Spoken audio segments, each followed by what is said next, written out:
Hey guys, it's Alec Torelli. Welcome back to an episode of the Hand of the Day brought to you by Conscious Poker. Hand of the Day. I am really excited to share this hand with you. Very badass from one of my readers, Dylan. And we're going to get right into it. Under the gun, open limps, and a 5-10 no limit hold'em cash game. We got under the gun plus one limps as well. Folds around to the button who limps. Keep this in mind, very important. Button limps for $10. Small blind now, the hero, decides to make it $60 with the Jack-10 of clubs. Now, I think the default play here in the small blind is just to call, but what I do like about the hero opting to go for a raise here is that most of the time when people raise in the small blind, in a spot like this, they have a very, very strong hand range. They have very strong hands. So when you raise here with something like Jack-10, most people think your hand is stronger than it actually is, and they're gonna play passively versus that. They're gonna give you, credit to win the hand, right? They're not gonna play back at you usually in a spot like this because it looks like you have something. The going logic is, why would you raise when you could just call? So usually people have something in this spot. So I like the small blind strategy to mix it up here and raise with weaker hands as well to be balanced. Now, that said, Jack-10 offsuit isn't my favorite hand. It's okay. I would rather see 9-8 of clubs. But Jack-10, throw it in the mix. I respect what he's doing. I like where he's going. Makes it $60. Now we get a fold in the big blind, fold from under the gun, a call from under the gun plus one. So the second limper calls and the button limp calls as well. We go three ways to the flop. Now, notice how deep we are here. The pot is $200. We're $3,000 deep. We're 300 big blinds deep here in a 5-10 no limit hold'em cash game. So we opt to check this spot, which I really like. I like what the hero's doing here. And the reason I like checking is because we are going to have missed this flop quite a bit. This flop is going to hit the range of the under the gun plus one and the button a decent bit as well. So our C bets, if we continuation bet the flop, it's not going to work that often. We're not going to get two folds that often. And so we should be checking here with a lot of our air. We should be checking here with something like ace king, ace queen, king queen. Should probably check this board. So because we're going to be checking with a lot of air, I like also checking with a hand that is strong enough to check call, because it allows other opponents to put money in the pot with a worse hand. Something like a bluff can now start barreling if we check. Whereas if we bet, the bluffs are going to more likely fold. So I think it's a better spot to get value. We can check call multiple streets here with this hand. We have top pair, backdoor draw. It's a great hand to throw into our check calling range. Most importantly, checking this flop with both strong hands and weak hands makes us balanced, which makes us tougher to play against. So I love what the hero's doing here. Well done, Dylan. You're a badass and you got it. So he checks the flop here and the under the gun plus one limper checks. The button now goes ahead and bets 1/4, I can't do math, $50 into $200. He bets 1/4 of the pot. Now, we have an obvious check call. We can't really check raise. We're obviously not check folding, but it's still important to analyze what his range is here. Like, what types of hands is he betting? Now, I give you my exact system for doing this at the link below in an awesome free PDF I put together called Hand Reading System, which teaches you my step-by-step process that I use in spots like this to go into detail that I don't have time for in these videos. But for now, what I would immediately think is he can be betting with jacks, He can be betting with eights. He could be betting with sets, basically eights or threes. He can't have jacks because he would have raised preflop. And he could be betting with bluffs. He has a lot of bluffs here. Like, he is incentivized to bet $50 with all of his bluffs, pretty much. Like, if he has something like King 10 even, King 10 suited with a backdoor flush draw, that is definitely going to bet this flop, in my opinion, for this amount, because there are multiple turns that he can barrel on, and because it's so likely that he's going to get a fold from us and a fold from under the gun +1. Like we said before, a lot of our bluffs are going to check this flop, so when we check, it looks like we're weak. When under the gun +1 checks, he's definitely weak. Why would he bet if he had anything after we check? So the button is extremely incentivized to bet here. I would say he might even be betting with something like a small pair here, just to kind of like take the pot down with pocket fours. Like, those hands are viable as well. So I would say his betting range here is extremely wide, probably wider than it even should be. And that's important to keep in mind because there are more hands in his range, which is going to play into our decision later in the hand. Keep that in mind. Limped on the button, call the raise, very wide hand range. Bet the flop in a spot where he should be betting pretty much everything. Very wide hand range, right? So we have a clear call, right? We call $50, very clear. Under the gun +1 folds. We go heads up to the turn, which is a 5 of hearts. Now, we check and he bets an awkward amount again. The pot is now 300, he bets 73. So he goes for 1/4 the pot again. So in this spot, I would say he could have a set. It's still possible to have eights, threes, or now even fives, but I would say that's pretty unlikely. When you're 300 big blinds deep and you get a check call on this flop, you're usually going to want to build a pot and go, pot bet with a set to get value from something like the hand we have. So I think he's going to be incentivized to bet bigger with something like a set, or even something like a strong jack, like ace jack is probably going to bet bigger. That hand might have raised preflop too, but it's probably going to bet bigger. So his really nutted hands, like jack 8 type of hands, 8-5, set, are all, in my opinion, going to bet bigger. So when he bets this small, I would say he has bluffs, like King 10, just bluffing, trying to get us to fold ace high. Hearts, he could have picked up hearts on the turn, something like 9-7 of hearts, easily could be in there.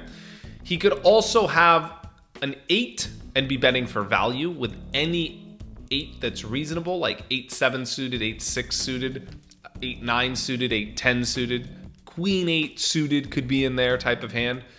And he could have a jack. But he's not going to have something like pocket 6s or 7s in this spot. So it's important that we narrowed his range down a little bit, right? We eliminated some hands here. We kind of get a better feel for where he's at in this spot. We still have an extremely clear check call here. Very clear check call. So we check call the turn. The river comes an offsuit 8. And we check. Now the pot is $450. And he now bets, my voice just cracked.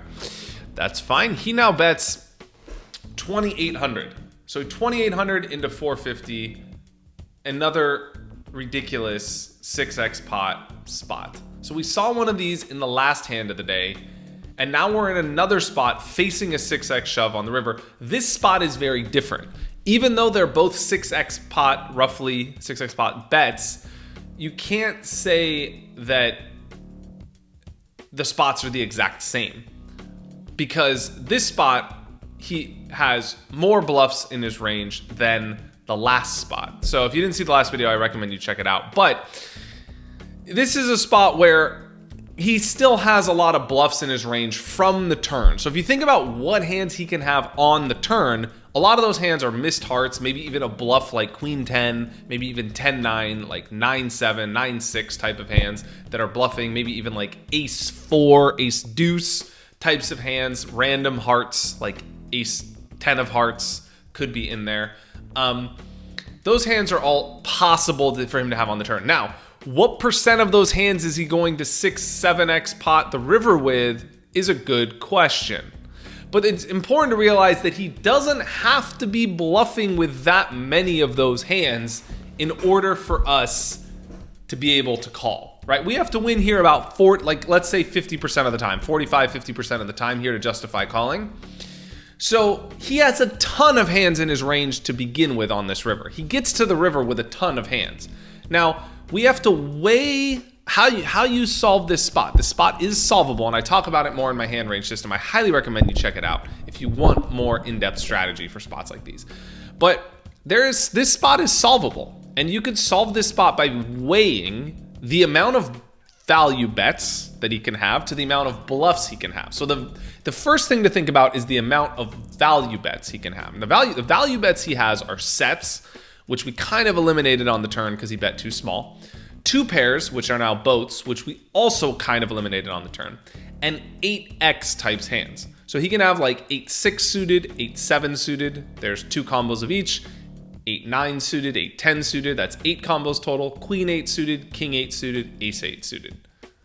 So, 12, 14 combos of 8s that he can have. Now the question is, does he have an equal number of bluffs? Does he have the same amount of bluffs as value bets? And if you could come up with, 14 bluffs that he has, then it's 50-50 that you have the best hand, and therefore you should call. You could call profitably. So the question to ask yourself, from an exploitative standpoint, is what do you know about your opponent? Is he capable of bluffing this river here for a 6x pot bet? Some people are just straight up not capable of doing it. Other players are not capable of shoving the river with 8x, like 8-6. They're not going to 6x pot the river because they're too scared that you're only going to call with a better hand. So I would eliminate some of those 8s from other players' range. They're not going to shove with every single 8. They're not going to bet the turn with every 8. They're also not going to shove all in on the river with every 8. So it's not like he has every single 8 combo. He only has like maybe half of them. Maybe he has his better 8s, like ace 8. Maybe he has ace 8, but not 8-6. That would be a reasonable way to approach this river if you're the villain. So I actually don't think he has all of those value bets, so he doesn't need to have that many bluffs for us to call. For that reason, I think that he is probably not going to be balanced here in this spot. I think he's going to be, if he's a capable player, he's capable of realizing that you don't have an 8 that often, and he's going to go for it in a spot like this. He doesn't have to be bluffing that often for us to justify calling here. So I wouldn't mind looking him up here. It's important to realize that, you having 2 aces, well, aces is a great hand to have because you block ace 8. But you having an overpair is effectively the same thing as you having a jack because your opponent is never value betting anything in between. He either has the nuts, like a boat basically, or a strong 8, or he's bluffing. So your jack 10 is the same thing as, any overpair. So I don't mind looking him up light here. I think he's trying to get you to fold a jack or put you in a tough spot with a jack or a tough spot with an overpair. Your hand is kind of face up. I wouldn't mind calling here. Now, from a game theory standpoint, jack 10 is maybe a little bit loose of a call. How you want to approach this spot, how the book says to approach this spot, is call with your stronger hands, fold your mediocre hands. Now, jack 10 is one of the more mediocre hands you can have because you can have queens, kings, aces, you can have an 8, you can have a boat, you can have better jacks, and you could choose those hands to call with. But I don't really give a fuck about what the book says because what I'm going to do is I'm going to look at my opponent and think about what type of player is he, and is he bluffing too often? If he's bluffing too often, I'm not going to give a fuck. I'm going to call with a jack. If he's not bluffing too often, I'm going to fold aces because that's my game. I play an exploitative style poker. I believe that's what you should do. Anytime you think you should only be playing game theory, you probably shouldn't be playing because it means you're in a game that's too tough. So it's not to say you should never use game theory. You should against great players when you're out of position and have no idea what to do.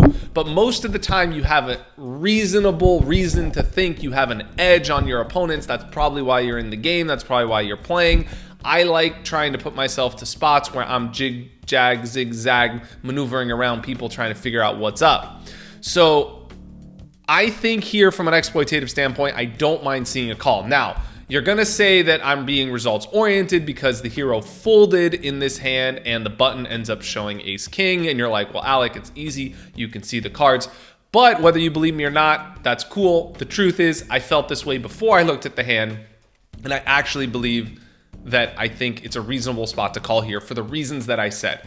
Basically, in short, your opponent doesn't have to be bluffing that often for him to be bluffing too much for you to justify calling. So that's kind of my take on this spot. I'd love to hear your analysis. Like, try and be not results oriented. Try and not look at, the fact that the guy had ace king, but like long term, what do you think the play is? What types of opponents should we be calling against? What types of opponents should we be folding against? How do you like the analysis on this video? How do you like the style of this video? That's it. If you want more strategy content, you want me to go in depth and show you actually how I go about solving these spots in a really simple, easy to follow manner, where I actually show you like a poker program that I use, that pros use to go over these spots, called Poker Cruncher program, where you plug in all the numbers, you analyze your opponent's range, and you come up with a definitive mathematical conclusion about what to do in these spots. Very easy to show you. I talk about that a lot in my pro membership, in our pro membership program, we're a team here at Conscious Poker. And it's a really great program for those of you that want that next step in your poker journey. So I highly encourage you guys to check that out. You can find more information at the link below.